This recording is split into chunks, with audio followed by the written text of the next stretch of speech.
Merci d'accueillir Kiyoshi Kurosawa et Léos Carax.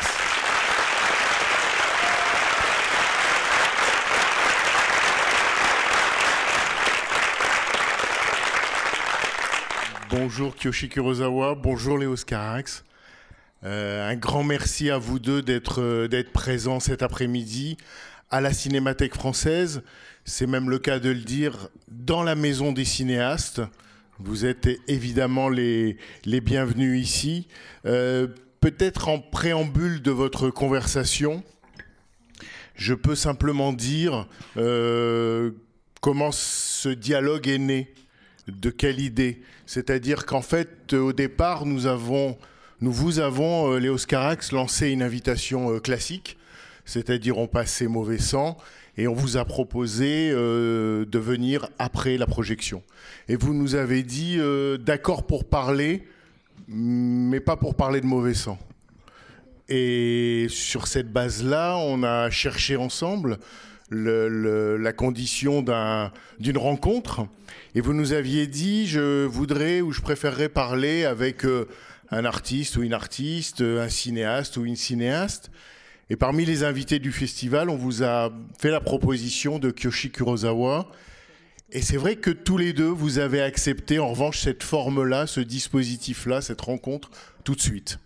D'ailleurs, je ne sais pas si vous vous étiez déjà rencontrés, je ne sais pas si vous vous connaissez, mais peut-être que la première chose que ça m'a donné comme idée quand vous avez eu tous les deux envie de ce dialogue, c'est que je me suis dit, mais est-ce que ça veut dire que les cinéastes trouvent qu'ils se parlent moins, que les occasions de se parler entre cinéastes sont moins nombreuses qu'avant et qu'il faudrait peut-être davantage se parler de ce que chacun fabrique dans son coin? Qu'est-ce que deux cinéastes ont à se dire qu'ils ne peuvent se dire qu'entre cinéastes? Celui qui veut. Je pense qu'on se connaît depuis, je ne sais pas, 15 ans ou 20 ans. C'est un peu l'ami idéal parce qu'il vit de l'autre côté de la planète et on ne parle pas la même langue. Donc on ne s'est jamais parlé, mais on se connaît depuis 15-20 ans. On a un grand ami commun qui est le coproducteur japonais de mes films, Kenzo, que j'appelle Ken, je ne sais pas son nom de famille, et qui a créé une école de cinéma dans laquelle enseigne Kiyoshi. Voilà. はい、そう言っていただくと本当に嬉しいですね。僕もそんなに同じ映画監督の友達ってほとんどいません。やっぱり会う機会は少ないんですね。お互いも一人一人でやっているんで、日本でもほとんど友達はいないんですけど、レオス・カラックさんはそうですね、友達という以前に大ファンだったので、最初お会いするときは本当に緊張しました。多分日本で撮影する映画がある、東京という映画があるので、そのためにさっき言いました堀越健三さんというんですけども、その方の紹介で、東京で撮影するにはどうしたらいいだろうかみたいなことをちょっと聞きたいというようなことで最初お会いしたと思います。ものすごく緊張しました。でもお会いしてみると、やはり同じ映画を作って、同じようなことを考え、同じようなことで悩み、同じようなことで喜んでいるのだなというのが手に取るように分かって、一気になんか心が近くなったような記憶があります。Je suis très heureux de la présentation que Léos Carax a fait, on va dire, de notre rencontre et de notre relation. Moi non plus, à vrai dire, j'ai peu d'occasions finalement d'échanger avec d'autres cinéastes. Il y a peu d'opportunités, il y a peu de cinéastes, y compris au Japon, avec lesquels j'ai l'occasion d'échanger sur notre travail, puisqu'on travaille finalement assez séparément les uns des autres, on va dire. Avec Léos, on s'est effectivement rencontrés parce qu'il y a un film qui s'est tourné au Japon, qui s'appelait Tokyo, dont un segment a été réalisé par Léos à l'époque. Nous avons en effet un ami commun qui s'appelle Horikoshi Kenzo Horikoshi, qui est effectivement producteur et qui m'a quelque part présenté, introduit auprès de Léos Carax, parce qu'il voulait qu'on échange à propos de comment faire un film quand on est à Tokyo, comment tourner concrètement un film à Tokyo. Et donc c'est à cette occasion-là que nous nous sommes rencontrés pour la première fois. Je ne sais pas si on peut dire qu'on est amis, mais en tout cas moi j'étais un très grand admirateur de Léos avant de le rencontrer, donc j'étais extrêmement intimidée. Mais dès qu'on s'est vu, j'ai eu le sentiment que on s'était compris, qu'on parlait le même langage, et donc c'est comme ça que notre relation a démarré. 非常によく覚えているのは、東京でどう撮影すればいいかみたいなことを僕は聞かれたんですけど、東京というのは映画の撮影には非常に非協力的な街で、簡単に撮影することはできないで、いろいろレオスがこういうふうに撮影するのは可能かとか言って、僕いやそれは多分難しいから別な方法を考えた方がいいとかいろいろアドバイスをしたつもりだったんですが、完成した映画を見ると僕が絶対それはやめた方がいいということを全部やってらっしゃいました。すごいと思いました。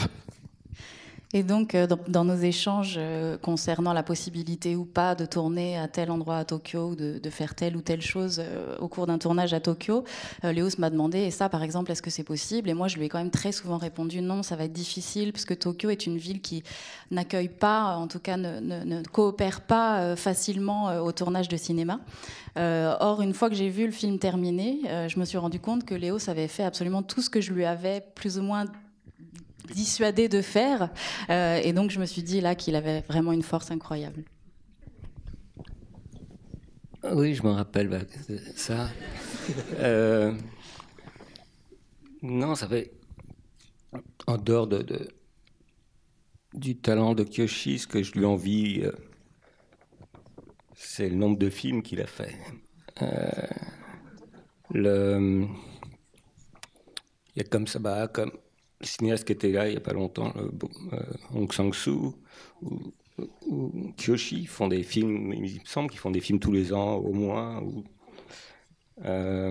Bon, Fassbinder en a fait 36 ou 32, et il est mort à 36 ans, ou le contraire, je ne sais plus. Et moi j'ai calculé qu'il me faudrait un peu plus de 2 siècles pour rattraper. Je ne sais pas si ça me sera accordé ou pas, mais...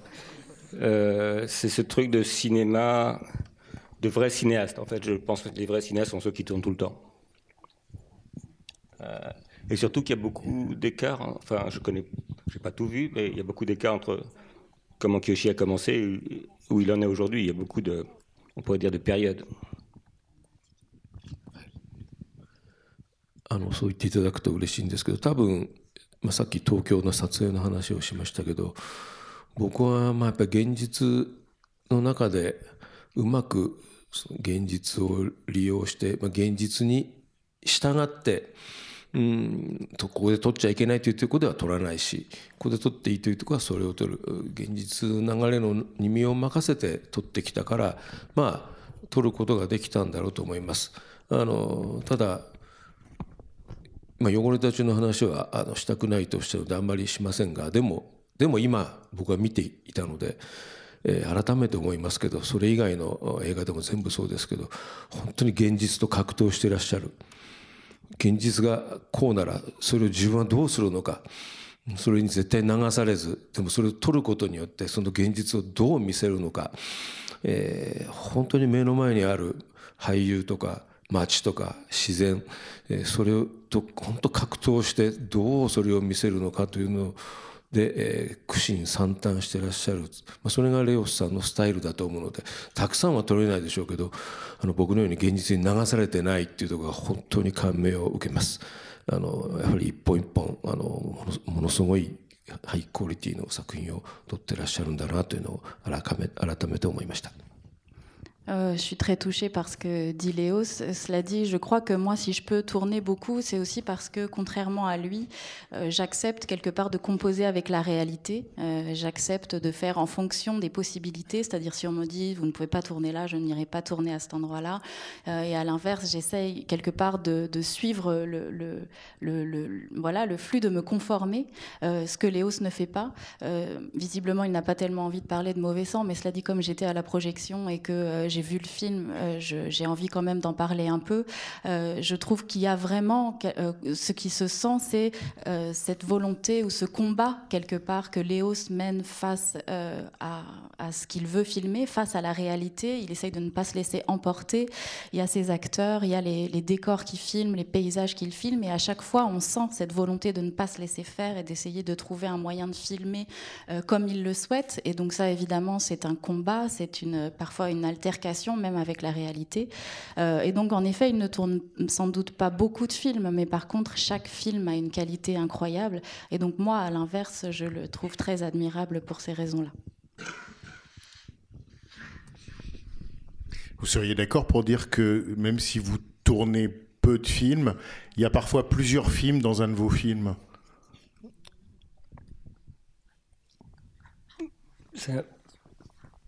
C'est un peu le truc des premiers films, quand on fait un premier film jeune. On a tendance à penser si on tourne à 22 ans ou à 24 ans, qu'il a mis 22 ou 24 ans à s'écrire finalement. Et après, du fait qu'on tourne peu, effectivement, il y a plusieurs films qui se bousculent au moment où on tourne. Je ne sais pas si c'est un bien ou un mal. Ça a été comme ça pour moi. Voilà, non, j'ai tourné à peu près à une vitesse raisonnable dans les années 80. J'ai fait mes 3 premiers films. C'est après que ça s'est espacé dans le temps. Mais ouais, je pense qu'il y a toujours. Si on tourne peu, il y a toujours un aspect premier et dernier film. Il faut surmonter un peu l'imposture à chaque fois, c'est-à-dire qu'on n'a pas le sentiment d'être un cinéaste puisqu'on en a fait 1 ou 2 ou 3 ou il y a 10 ans, ou je sais pas.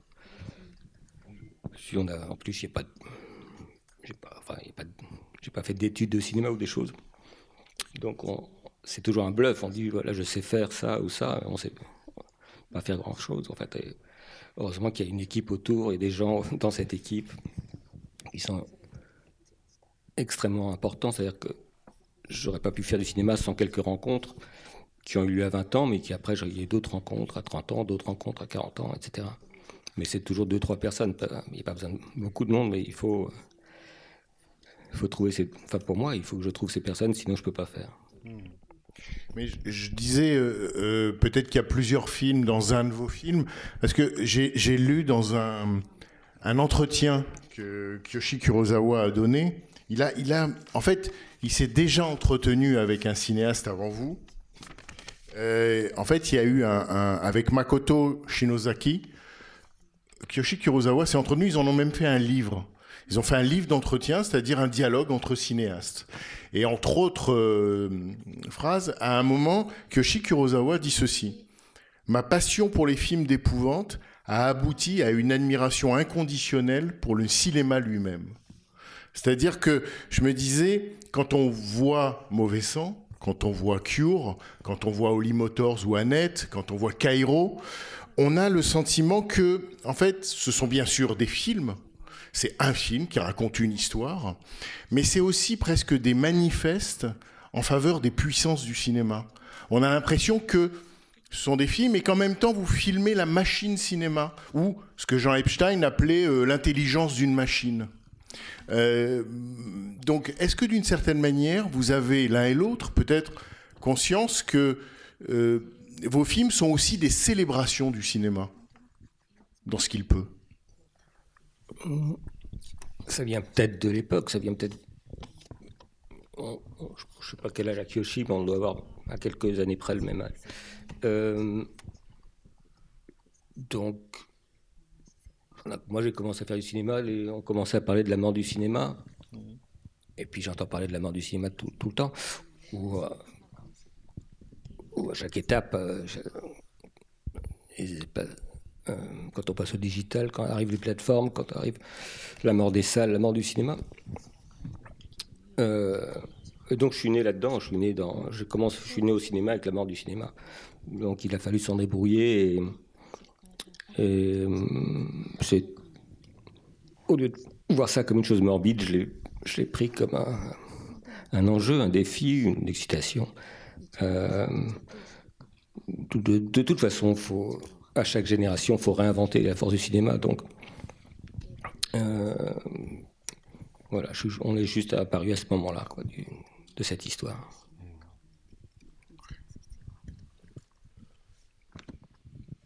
僕の場合は、レオスと、まあ、僕の方が少し年上ですけども、ほぼ同世代ですが、多分、少し違うとしたら、最初映画を撮り始めたというのは全くアマチュアで、いわゆる8ミリフィルムを使って撮り始めたというのが、僕の最初の経歴でした。Je suis absolument d'accord avec Léos. Je pense qu'on a démarré dans des conditions qui sont peut-être légèrement différentes, parce que moi j'ai commencé en total amateur, c'est-à-dire que j'ai commencé à faire des films avec une petite caméra Super 8. つまり本当に原始的なフィルムで撮影するところから始めたということですね。するとどうなるかというと、よほど考えて撮らないと映らないんです。光を当てなければ映らないし、ピントを相当慎重に合わせなければ何が映ってるかわからないし、ちょっと手で持ったりするともうブレてしまって何が映ってるのかわからない。つまり映画というのはもう本当にそう簡単に撮れないっていうところがスタートでした。これが多分今デジタルで、例えばiPhone のようなもので誰が持っててももう本当に綺麗な鮮明な映像が誰にでも撮れてしまう。しかも音も撮れてしまう。そこからスタートする、若い方たちと全く違うところでした。もちろん音は撮れません。映像しか撮れない。しかも映像もほとんど撮れない。それが僕のスタートだったんです。Et pour vous remettre un peu dans le contexte, peut-être tourner en Super 8, c'est vraiment tourner avec le matériel le plus rudimentaire qui soit en termes de cinéma. C'est un matériel très exigeant parce que, à moins de filmer vraiment de façon très minutieuse, très précautionneuse, on a quasiment rien à l'image, c'est-à-dire c'est très rapidement flou. Il faut que le point soit fait impeccablement, sinon on ne voit absolument rien de ce qu'on a voulu filmer. Et donc, pour moi, dans mon esprit, faire un film, c'était quelque chose de difficile. C'est-à-dire il fallait vraiment y apporter un soin, une attention énorme si on voulait obtenir quelque chose. On n'avait évidemment pas la possibilité de prendre du son avec une caméra Super 8. Donc moi, c'est de là que je viens. Évidemment, comparé aux jeunes cinéastes qui démarrent aujourd'hui à l'ère où n'importe qui avec un téléphone portable peut avoir ne serait-ce qu'une image nette, une image claire, réussir à capter le son en même temps que l'image. Je pense que voilà, on a commencé aussi à faire des films à une époque qui n'est pas l'époque d'aujourd'hui, et donc ça a probablement marqué notre façon de travailler aussi. ですからもう俳優がどうしたとか街がどうしたとか物語がどうしたとか以前に映画そのものと格闘してる。どうやったら映画最低限の映画になるのかというのをもう四苦八苦して、試行錯誤して作っていったというのが僕のスタートでした。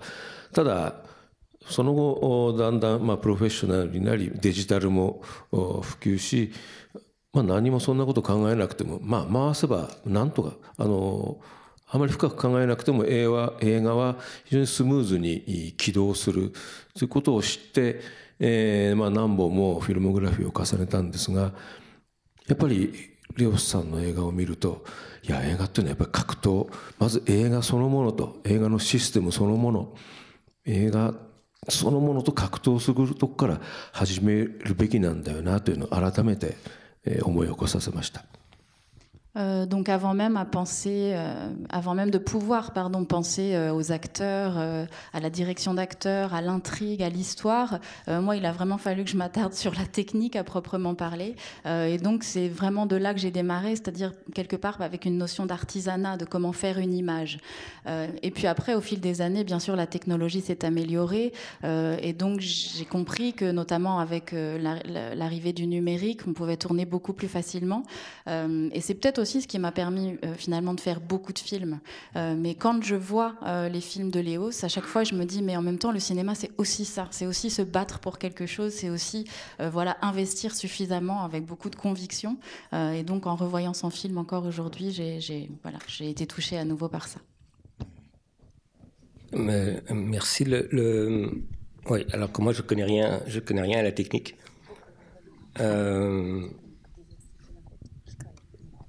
Comment c'est possible, ça? Parce que quand on voit Mauvais Sang, on a du mal à vous croire, mais expliquez-nous. Non, ce que je disais tout à l'heure, c'est les rencontres. À 20 ans, j'ai rencontré Jean-Yves Escoffier, qui a fait mes 3 premiers films à l'image. Et c'était un grand chef opérateur. Enfin, il était jeune, mais... Et c'est vraiment lui qui a pris en charge tout ce qu'on appelle technique. Mais enfin, c'était un garçon très poétique, c'était pas purement un technicien du tout, mais il aimait ça, il aimait la technique. Moi, je l'aime de loin, mais je connais rien. Je suis pas capable de cadrer ou de filmer, ou de prendre un son, ou de dessiner une maquette, ou de costume. Comme beaucoup de cinéastes, d'ailleurs, je ne sais rien faire de ça.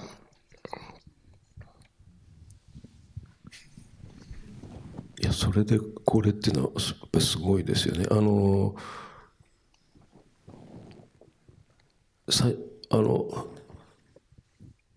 いきなり最新作の話ですけど、アネットでももう どれぐらいレオスさんが計画したのかわからないんですけど、もうワンカットきっともう相当考えてこれしかないで、それを撮るのは非常に大変なんだけども、それをあえてやるという非常に強い意志で、それを全員スタッフ俳優全員が了解して、そのカットを撮ることに挑むっていう、すごくそのワンカットが、丁寧に、しかもそこに格闘の跡が見られるっていうのが連続するわけですけど、それはもちろん周りのスタッフたちの力は大きいんですけど、やっぱりレオスさんというこの人のためならやるしかないっていう、ある種のレオスさんの力が働いて、そういう作用が起こってるんだろうと思っています。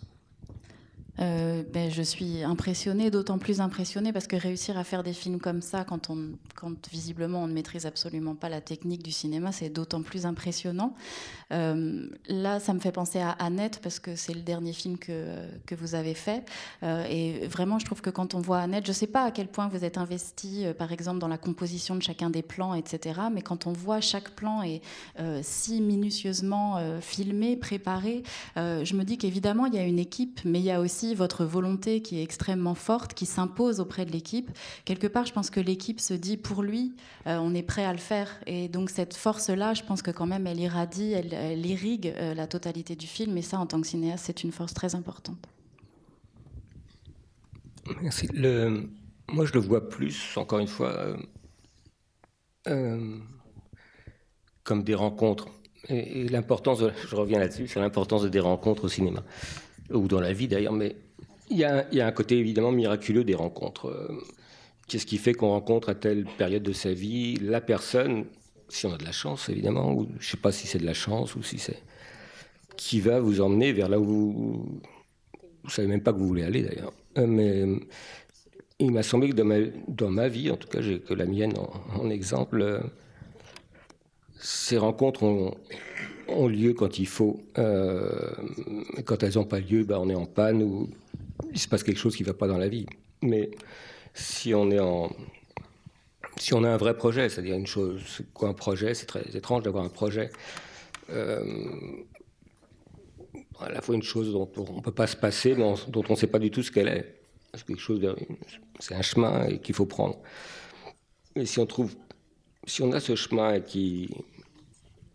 qu'on doit prendre, on va trouver les personnes voilà, on va les rencontrer si on ne les connaît pas. Ça, en tout cas, ça s'est passé comme ça dans ma vie.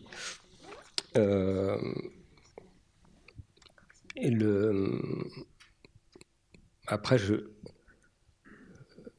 je sais jamais. Oui, c'est pour ça que quand on pose des questions après un tournage ou on parle du cinéma, en fait, quand on a fini un film, c'est le seul moment où je parle en général.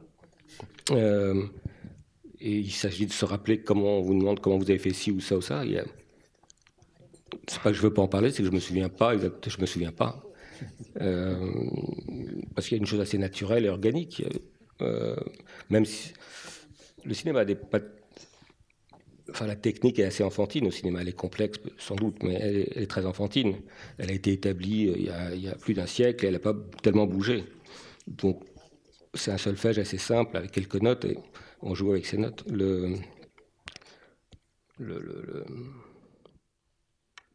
Voilà.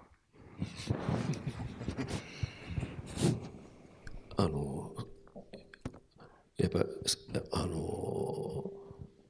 出会いからある想像を作るところまでこう持っていくご自分では意識されてないんでしょうけども、そのシステムは多分、誰にも真似のできない何かなんでしょうね。多分レオス・カラックスという人が持っている不思議な力がある出会いをある作品にまで持っていってしまうんですね。羨ましいですね。僕なんかもう大変なんですけどね、出会ってから作るまでいろいろ説明したり、なんかこういろんなことを経ないとなかなか作品になっていかないんですけど、多分自然な流れで作品ができていく、大変羨ましい才能だと思います。Peut-être que vous n'en avez pas complètement conscience. J'ai rien compris, mais j'aime bien. J'aime bien les conclusions quand il parle. Ça finit toujours dans les basses et il y a du suspense. Je vais voir ce qu'il a dit. Il a une belle voix d'ailleurs. Et donc je crois que c'est un pouvoir mystérieux que vous avez quelque part, qui vous permet à partir d'une rencontre quelque part de créer, d'amener cette rencontre à la création de quelque chose et à l'aboutissement d'une idée de création que vous avez. Je suis très envieux de ce talent-là, ou en tout cas de ce pouvoir-là que vous avez, parce que moi, même quand je rencontre des gens, j'ai toujours l'impression que c'est très laborieux pour les entraîner dans un projet. J'ai l'impression qu'il faut toujours que j'explique beaucoup, que ça ne se fait pas naturellement en tout cas. Et donc le fait que de la rencontre assez naturellement vous arriviez à faire un film, c'est quelque chose que j'envie et que j'admire beaucoup à nouveau. Ceci dit, il y a beaucoup de films que j'ai pas fait parce qu'il n'y avait pas ces rencontres. Ouais. Ça marche pas à tous les coups. でもいや単純な質問ですけど、何か撮りたいという欲望から何かがレオスさんの中にあってある才能と出会って、そこから作り始めるものはやはり最初の欲望がやっぱりそのまま一貫して通じていくものなんでしょうか。それとも人との出会いによって自分がやりたいことというのももうどんどんやはり最終的には変わっていってしまうものなんでしょうか。どっちなんでしょうかね。Alors la question va peut-être vous paraître un peu simpliste, mais est-ce que ce désir que vous avez au départ, ou cette envie que vous avez, quelque part, est-ce qu'elle prend forme exactement de la manière dont vous l'aviez figurée au moment de la rencontre, ou est-ce que du fait d'avoir rencontré des gens, votre désir initial ou votre envie initiale se transforme ou est modifié justement au gré des rencontres finalement? Est-ce qu'il y a quelque chose de très linéaire ou est-ce qu'au contraire c'est assez sinueux?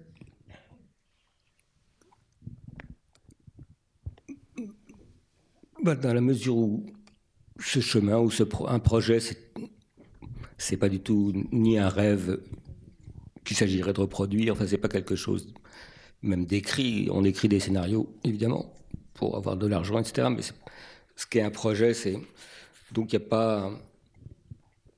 Non, c'est les gens qui le rendent vivant, les gens autour, évidemment les acteurs, mais mais ces 2-3 personnes dont je parlais, qui sont importantes à tout film, à tout projet pour moi. Et évidemment que le film se nourrit de ces rencontres et de tous ces gens. J'ai souvent eu...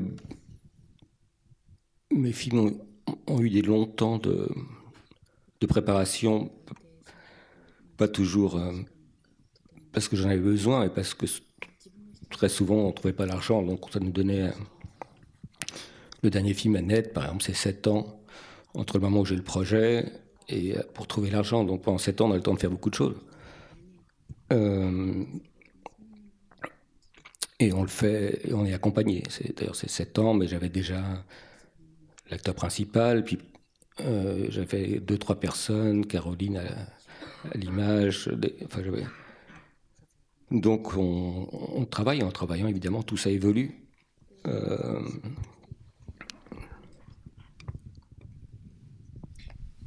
Mais ce que vous dites, c'est qu'un film, c'est un projet, c'est une volonté, c'est des rencontres. Et vous dites que l'un et l'autre, en quelque sorte, vous êtes nés au cinéma. À une époque, on disait que le cinéma allait mourir.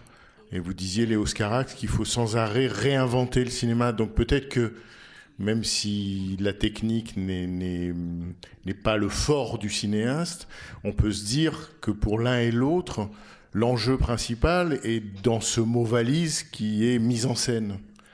Et est-ce que, quand je vois par exemple, désolé d'en parler, mais Mauvais Sang, je suis frappé par une chose, j'ai l'impression que le film, la mise en scène du film naît d'un interdit que vous vous donnez et qui fait éclore tout le reste, à savoir il n'y aura pas de chant contre chant. On ne sera pas dans le chant contre chant classique et que dans un dialogue, je vais inventer toutes les mesures pour contourner le chant contre chant. De même vous, Kiyoshi Kurosawa, là, vous avez inventé une certaine durée de plan, un certain mode de découpage qui produit des effets, littéralement, inédits au cinéma. Est-ce que, voilà, le travail du cinéaste n'est pas d'essayer, comme vous dites, de réinventer en permanence le cinéma, film par film, film après film, sinon à quoi bon ?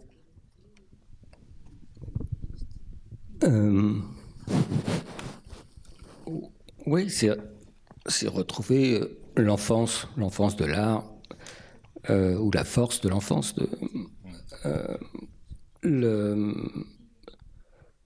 C'est drôle ce que vous dites sur les chants contre chants, parce que je m'en suis aperçu de ça, que j'ai quasiment jamais fait un chant contre chant de ma vie. Et pourtant, j'ai adoré les chants contre chants chez Hitchcock, par exemple. Et peut-être pour ça que je me suis interdit d'en faire, parce que... et quand je me suis demandé, mais... on pose des fois la question, qu'est-ce qu'une scène réussie, ou qu'est-ce que vous avez le sentiment? La seule chose qui m'est venue, c'est...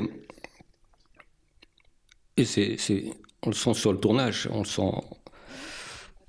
Des fois, on le découvre seulement au montage, mais il m'est arrivé de le sentir au tournage. J'en ai parlé déjà, c'est le sentiment de déjà-vu, l'illusion de déjà-vu. C'est-à-dire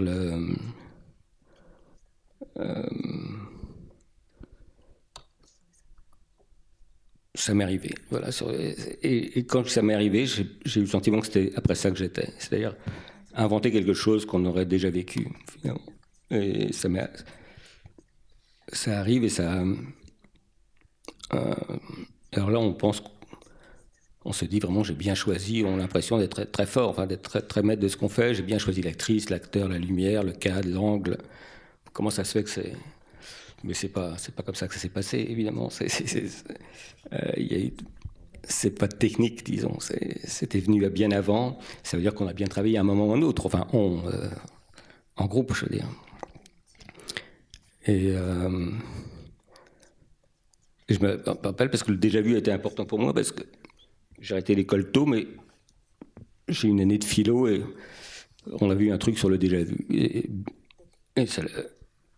Et Bergson qui écrivait le philosophe Bergson qui écrivait sur le déjà-vu comme un souvenir du présent. Et puis j'avais eu une expérience enfant, j'étais en Irlande, j'ai eu une expérience de déjà, ce qu'on appelle une expérience de déjà-vu, où pendant quelques secondes, un matin, j'ouvre la porte dans un champ en Irlande et je suis persuadé d'avoir déjà été là, dans cette même lumière, etc. etc. Donc ça m'a poursuivi, ça, et c'est la meilleure, pour moi, voilà, je dirais que je cherche les plans qui vont me donner cette illusion-là.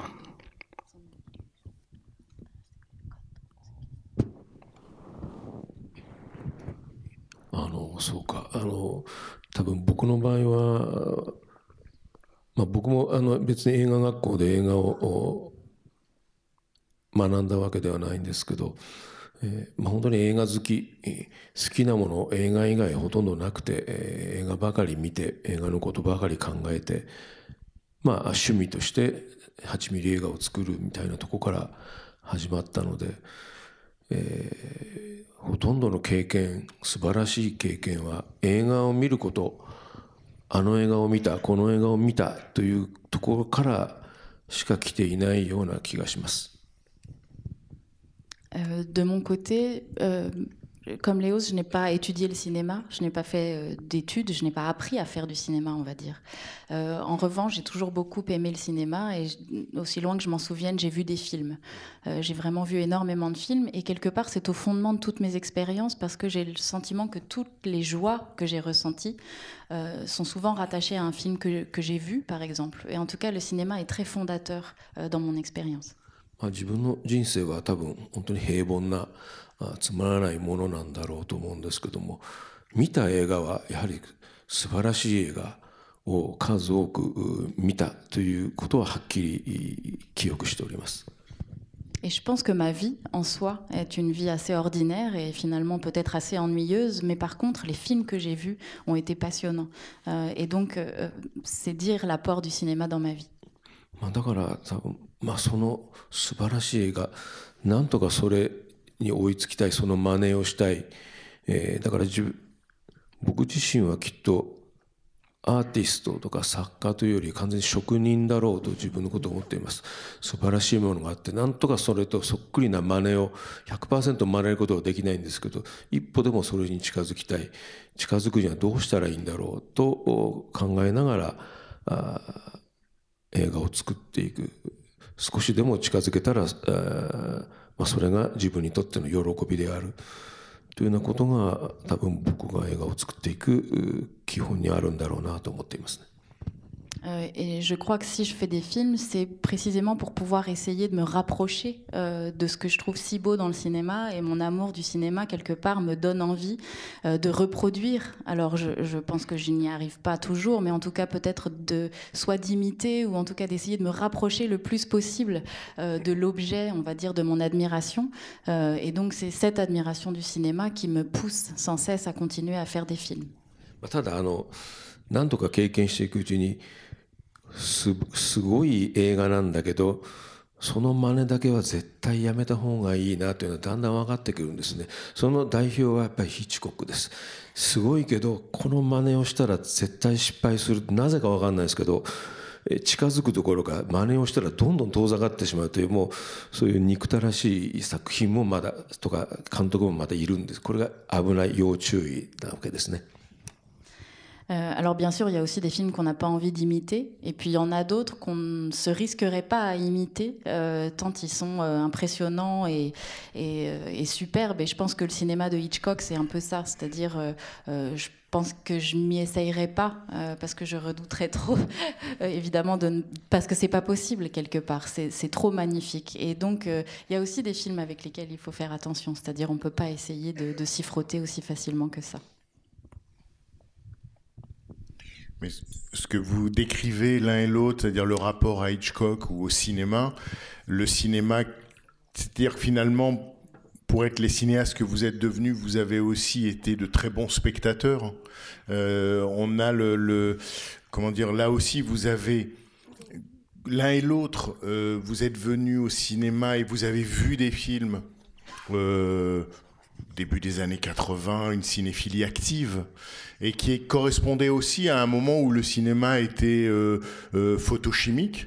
C'était la pellicule, ça créait aussi une émotion particulière, on le savait, mais on le sait encore plus maintenant. Et en même temps, vous avez évolué l'un l'autre, du photochimique au numérique, évidemment. Et du numérique, j'ai envie de dire, est-ce qu'on peut dire que c'est une chose et son contraire, que comme tout outil ou toute révolution technique, c'est une opportunité parce que je me dis, vous êtes l'un et l'autre, on pourrait dire, des cinéastes à effet. Vous aimez les trucages, presque les effets spéciaux, les tours de magie. Vous êtes des cinéastes qui produisaient des effets dans les films. Et je me disais, finalement, le numérique, on pourrait se dire, ça permet tout, quoi. Enfin, ça permet de remplir des stades, ça permet de lever des armées de fantômes, on peut donner une couleur au ciel qui n'existe pas. Est-ce que, d'une certaine manière, le numérique, ça ne pourrait pas aussi être un âge d'or du cinéma ?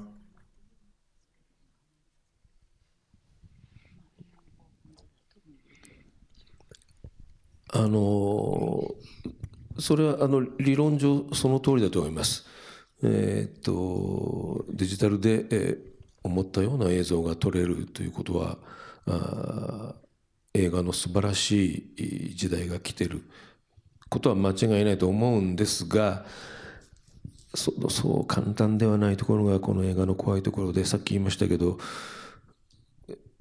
目の前のものを簡単に撮ってしまうということは、本当自由にそれを使えればいいんですけど、本当に目の前のものがいて、これは何なんだ、どう撮ればいいんだ、それと自分はどう対処すればいいんだというようなことをほぼ何も考えなくても、回せば撮れてしまうっていうのは、実はかなり映画にとって大きなマイナス、最終的にできた作品にとってマイナスになってしまうなというのは正直思います。本当にデジタルでたくさん撮ってらっしゃる方が監督の作品が必ずしもどれも面白いとは思えないというと、その辺から来ているのかなと思います。D'un point de vue théorique, c'est vrai, la technique, le numérique ouvre le champ des possibles et donc permet assez facilement, comme vous le dites, d'apporter des effets par exemple, ou de filmer quelque part ce qu'on a envie de filmer. Mais dans les faits, je dirais que c'est pas tout à fait, en tout cas c'est pas aussi simple que ça. Par exemple, le fait de pouvoir très facilement, d'un point de vue technique, technologique, filmer quelque chose, je ne dirais pas que ça permet de filmer les choses comme elles devraient être filmées, par exemple. Le fait de filmer la réalité, c'est une chose. Le fait qu'on puisse le faire très facilement d'un point de vue technique, c'est une seconde chose. Mais qu'est-ce qu'on en fait après ? C'est-à-dire, comment est-ce qu'on gère ça ? Comment est-ce qu'on filme ? Et je crois que cette question-là, elle continue de se poser. Et je ne suis pas persuadée que tous les films qui sont réalisés à notre époque, en numérique, assez facilement, soient tous de qualité égale, par exemple. Et je me demande si quand même, ça n'est pas aussi dû à la facilité du numérique. 別な観点からいきますと、80年代、1970年代80年代ぐらいまでは映画を見るっていうのは本当に映画館で、もう1回限りそれが上映している時にそれを見る、それが映画を見る経験だったので、若い頃本当に集中しました。全てのカットを覚えておこう。それこそヒッチコックを見ても全てのもうこれを見逃したら次人生の中でもう二度と見れないかもしれないという思いがあったので、全てのカットを記憶し、とにかくそこに絶対映画の秘密があるはずだと思ってもう本当に集中してみたんですが、後々、ビデオが出て DVD が出て、何度でも家で再生して見れますよっていうと素晴らしい、それはテキストになるんですが、ヒッチコックそっくりなことをやろうと思えばもうその通りできるんですが、やっぱりもう集中してみた経験はもう今もう誰もできなくなってるなと思うと、ギリギリいい時代だったんだなという気がいたします。あれだけ一本の映画を映画館で集中して見れたというのは。Et je dirais que pour l'expérience de spectateur, c'est un peu la même chose parce que dans les années 70 et 80, quand moi j'étais jeune spectateur et qu'on allait voir un film en salle, ça pouvait être la seule et unique fois qu'on pouvait le voir. C'est-à-dire il y avait un caractère quand même assez exceptionnel dans le fait de voir un film. Et donc il y avait une qualité de concentration qui était à la hauteur de cet aspect exceptionnel. C'est-à-dire que moi, en tout cas en tant que spectateur, j'ai vraiment été attentif à chacun des plans. J'avais envie quelque part de m'imprégner de chacun des plans parce que je me disais que c'était peut-être la seule et unique fois de ma vie que je verrais le film. Et puis après, la vidéo est arrivée, et puis le numérique ensuite. Et c'est vrai que maintenant, on peut chez soi regarder un film un nombre incalculable de fois. On évoquait Hitchcock tout à l'heure. Si on a envie de faire un film à la Hitchcock, quelque part, on a un manuel qui nous est servi sur un support et qu'on peut revisionner un nombre incalculable de fois. Mais quelque part, je suis nostalgique de cette époque quand même, où on pouvait ressentir, on va dire, cette concentration intense face à un film qu'on découvrait pour la première fois. Sur cette question, Léos, du numérique ou de l'évolution, ou de, est-ce que c'est cette opportunité-là, et y compris effectivement la facilité que ça donne, ou la trop grande facilité, qui est finalement le caractéristique de l'époque, parce que c'est facilité aussi bien de visionnage que de tournage. Kyoshi disait, il en parlait tout à l'heure, il disait, il a commencé avec le Super 8 et c'était très difficile de faire le point, techniquement c'était difficile.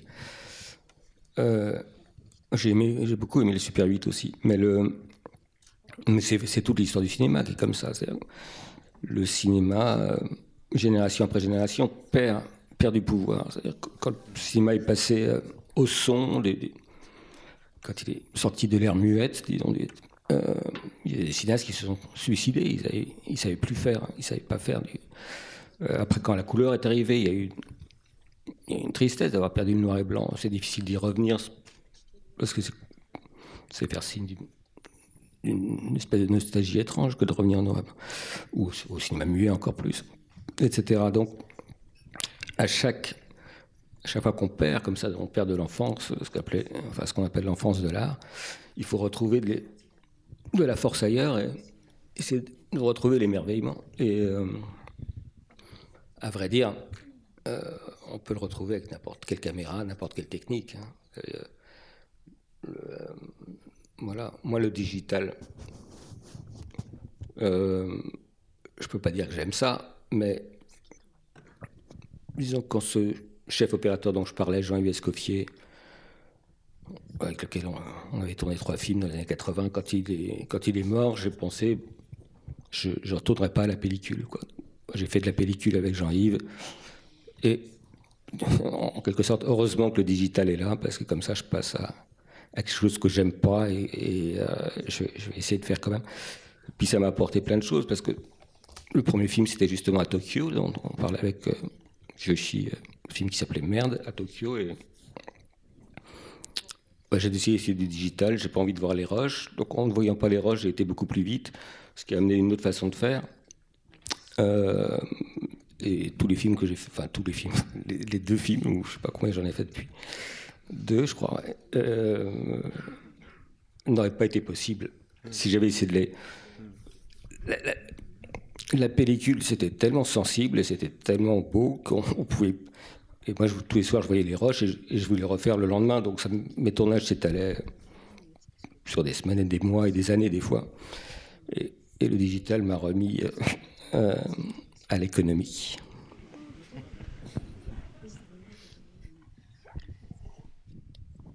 Mais alors, justement, on les passera pas, mais on avait prévu 2 extraits, mais c'est trop long. Mais en même temps... votre pause cigarette.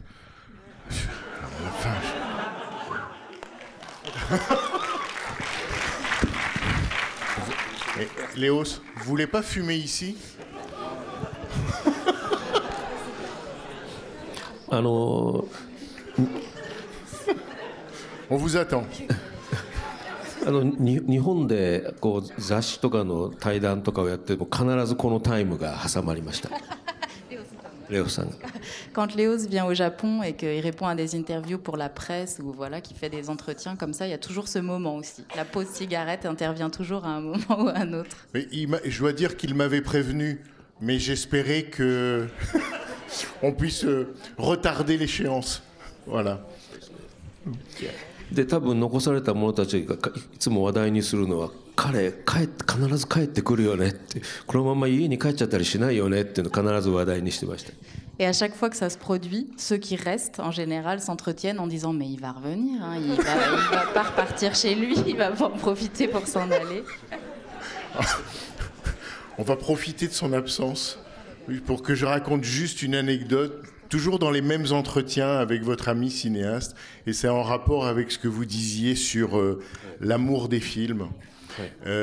Et le sentiment qu'à une certaine époque, quand on voyait les films, on était peut-être beaucoup plus concentré qu'aujourd'hui, parce qu'on avait le sentiment que peut-être c'était la seule fois qu'on verrait ce film. Et vous avez raconté une histoire que je trouve merveilleuse et qui dit le rapport d'intensité qu'on peut entretenir à un film. Un jour est passé à la télévision un film qui vous importait. C'était avant le magnétoscope, c'était avant les cassettes, et c'était un film de Giorgio Ferroni, un cinéaste italien qui a fait un film qui s'appelle Le Moulin des Supplices. Et vous avez raconté que vous aviez tellement envie de ce film que quand il est passé à la télévision, vous l'avez filmé en Super 8 et en même temps vous enregistriez le son au magnétophone. Si bien qu'on imagine, vous pouviez reconduire ensuite l'expérience du film en faisant le montage de l'image et du son.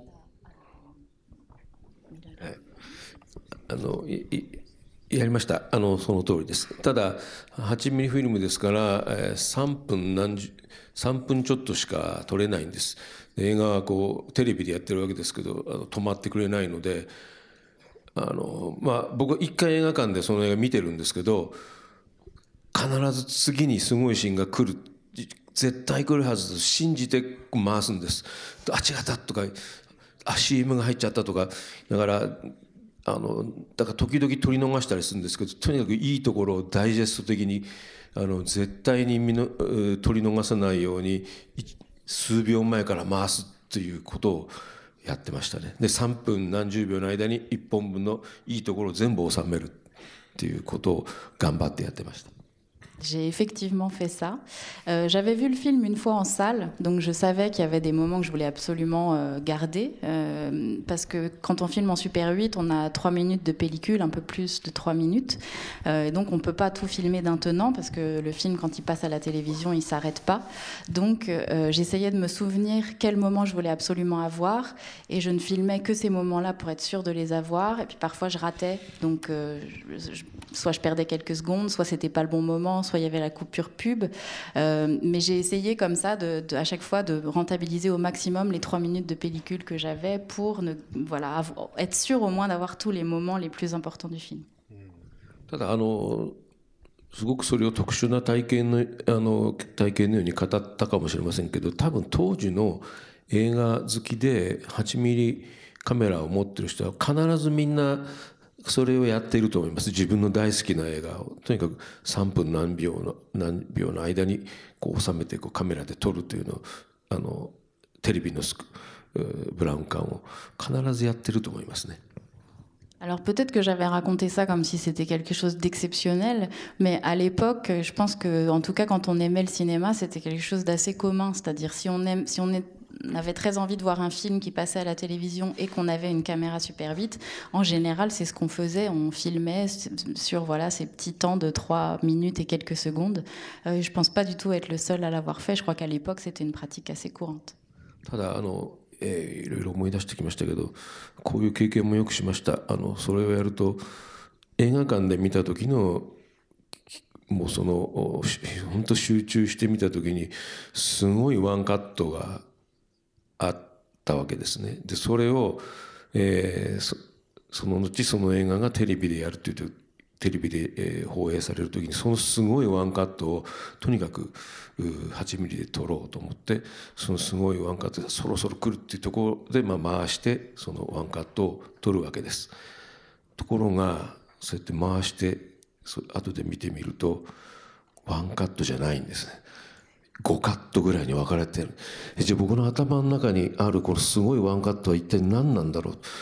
実は分かれてるんですよ。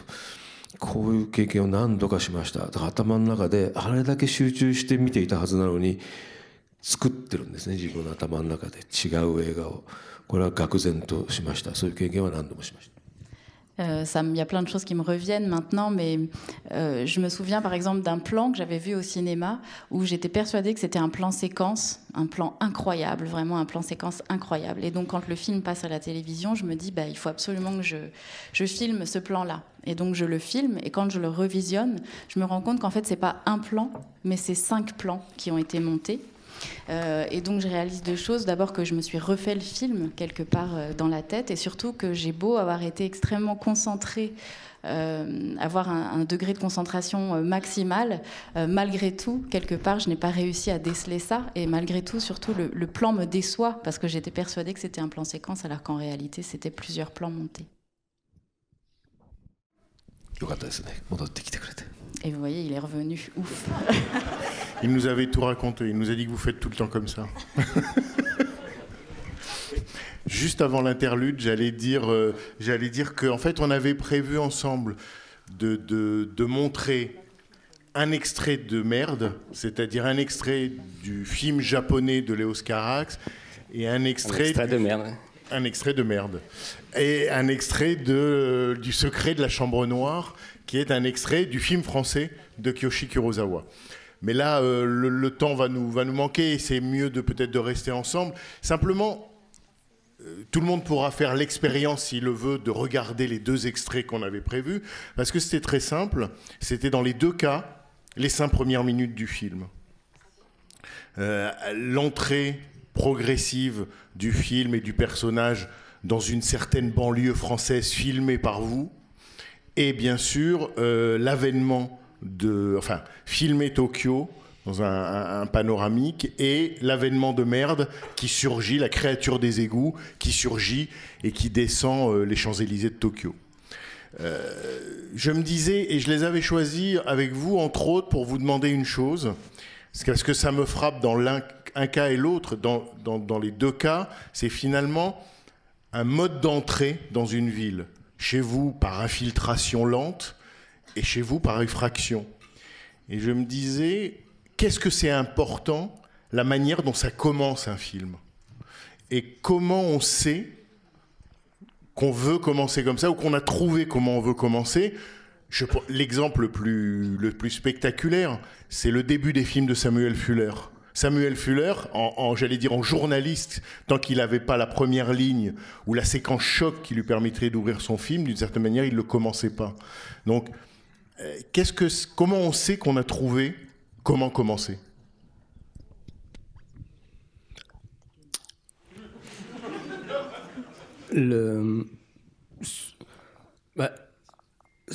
Quant à Tokyo, ce film qui s'appelait Tokyo, merci. Comme a dit Kiyoshi, en fait, c'était une commande, c'était un film de commande. J'avais pas tourné depuis je sais pas combien d'années, et une collègue d'ailleurs de Kenzo, c'est des producteurs japonais à Paris qui voulaient faire cette trilogie de films basés à Tokyo. Et donc j'ai imaginé les choses à Tokyo, et je suis arrivé à Tokyo. Le film s'appelait Tokyo, mais j'ai appris qu'on n'avait pas le droit de tourner à Tokyo. Que la mairie interdisait les tournages. On n'a pas le droit de tourner dans les rues de Tokyo. Voilà. Donc effectivement, tout le film est devenu un peu absurde, et est devenu un jeu avec ça. C'est-à-dire, on tournait une scène, la police arrivait à emmener la productrice au commissariat, on arrêtait, etc. Donc, j'imagine que le tournage est un peu bâti là-dessus, c'est-à-dire le plan d'exposition dont vous parlez. On était en terrasse, on n'était absolument pas invisible. On était invisible, donc c'était un plan extrêmement chorégraphique, afin que Caroline, la chef opératrice, on était sur cette terrasse, et on voit on a tout Tokyo à nous, quoi, pour un plan, puis après. Mais les conditions c'est pour dire simplement, je ne savais pas répondre à la question, mais pour dire les conditions de production souvent sont excitantes. Elles apportent quelque chose au film. Je l'ai souvent vérifié quand on a tourné Annette, qui est un film qui se passe aux États-Unis, en Belgique, avec des acteurs belges, enfin, pas tous, enfin, c'est un peu absurde et à la fois on peut dire, il y a une poésie dans ces choses de production étranges. Il n'y a qu'au cinéma où il y a ça. Enfin, le peintre se trouve pas face à des problèmes comme ça, ou l'écrivain, etc. Au cinéma, il semble que c'est tout le temps le cas. Et que l'imagination, elle vient aussi de l'argent et de comment est-ce qu'on fait, quoi.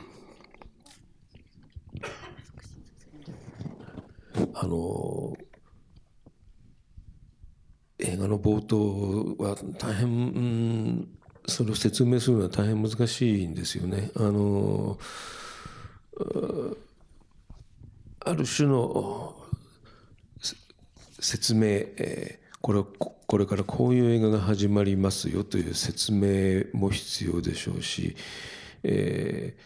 こういうことに期待してくださいっていうある種の何ですかね、思わせぶりな雰囲気も必要で、と同時にこんな街、こんな人が出てくるんだ、こんな時代なんだっていう説明とは少し違う描写も必要で、それらを全部冒頭でやれるのかどうか、あるワンカットでメルドの冒頭とかはほとんど結構それができちゃってるんですね。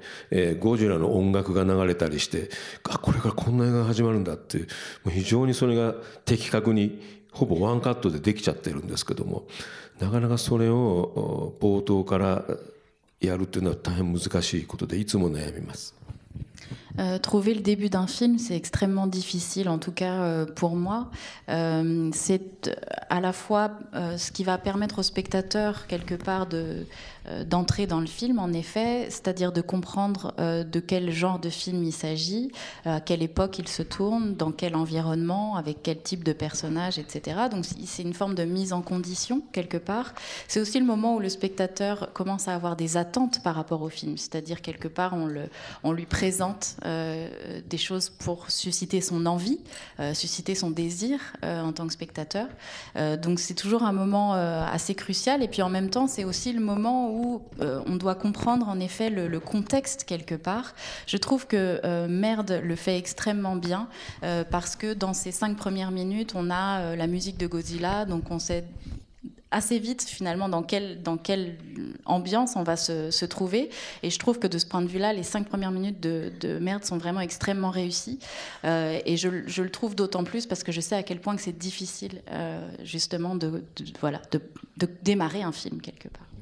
ただ、本当僕もなかなかうまくやれないんですけど、いろいろ考えて冒頭を作っています。ただやっぱりおっしゃる通り、冒頭の 2,3 分を見れば、もっと言うと冒頭の数カットを見たら、その映画が傑作かダ作か、大体分かりますね。Peut-être pour aller même un peu plus loin, je dirais que quand on regarde les 2-3 premières minutes d'un film, ou peut-être même juste les quelques premiers plans d'un film, on peut dire si c'est un bon film ou un très mauvais film. En tout cas, je dirais que le début est quand même très, très important à ce niveau-là.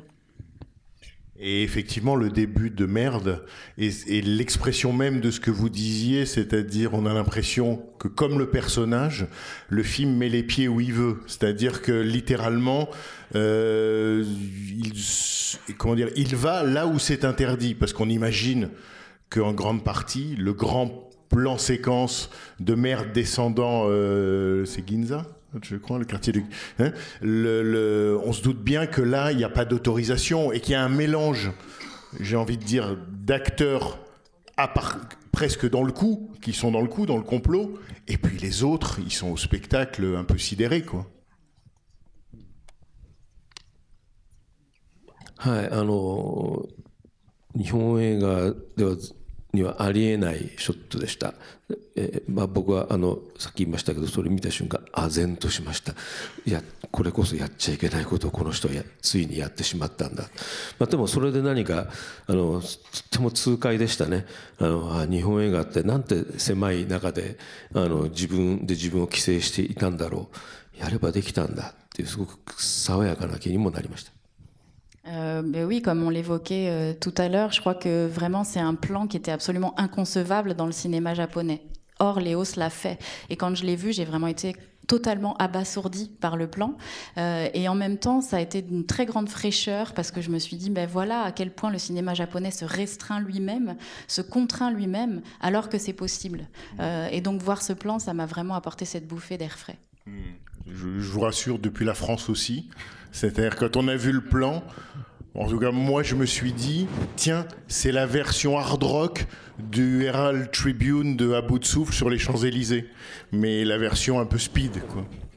Il va falloir qu'on s'arrête parce que maintenant, on va projeter bientôt Boy Meets Girl. Mais j'avais envie de conclure en vous posant, enfin, plutôt en vous citant l'un et l'autre, et peut-être vous demander de réagir à ce que vous aviez dit.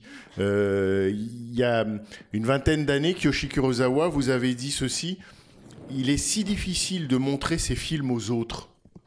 Je serais heureux si je n'avais pas à le faire. Est-ce que ça va mieux? そんなこと言いましたか。これはも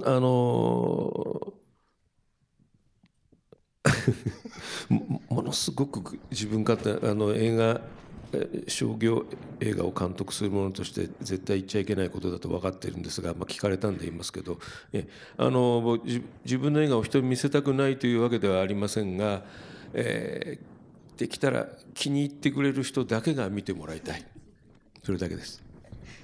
Je me souvenais pas avoir dit ça.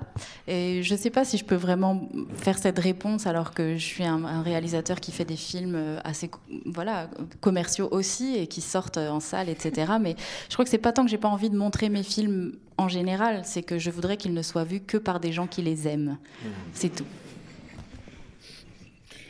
Et quand tu as voulu Oscarax, pour terminer... This won't happen.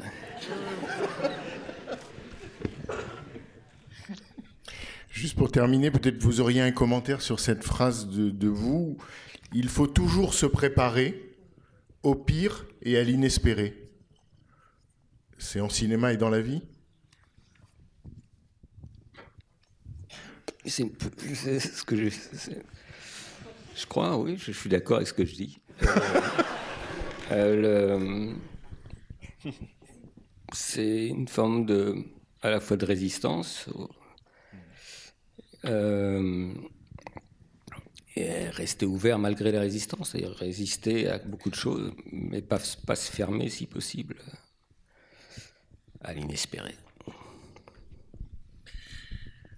Un grand merci à vous, Léa Dimnan, pour la traduction, et un grand merci à vous deux, Kiyoshi Kurosawa et Léos Carax. Merci mille fois. Merci.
が生まれる3日目の写真。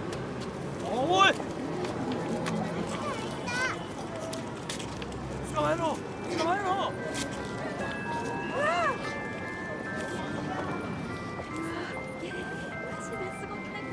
こっち来てよ。逃げよう。早く早く。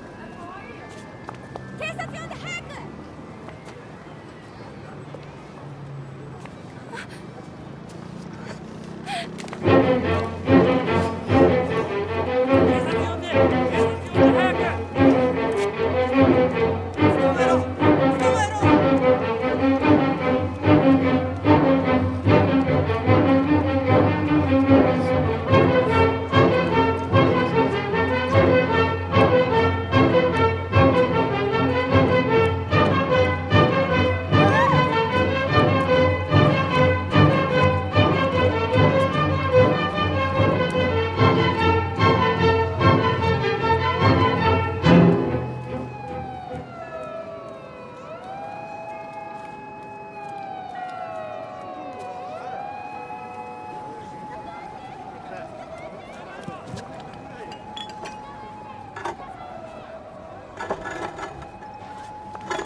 東京は恐怖に包まれています。東京中のマンホールから現れ、通行人を恐怖に陥れてはまたマンホールに消えてゆくこの怪人。2週間が経過した今でも正体はつかめておりません。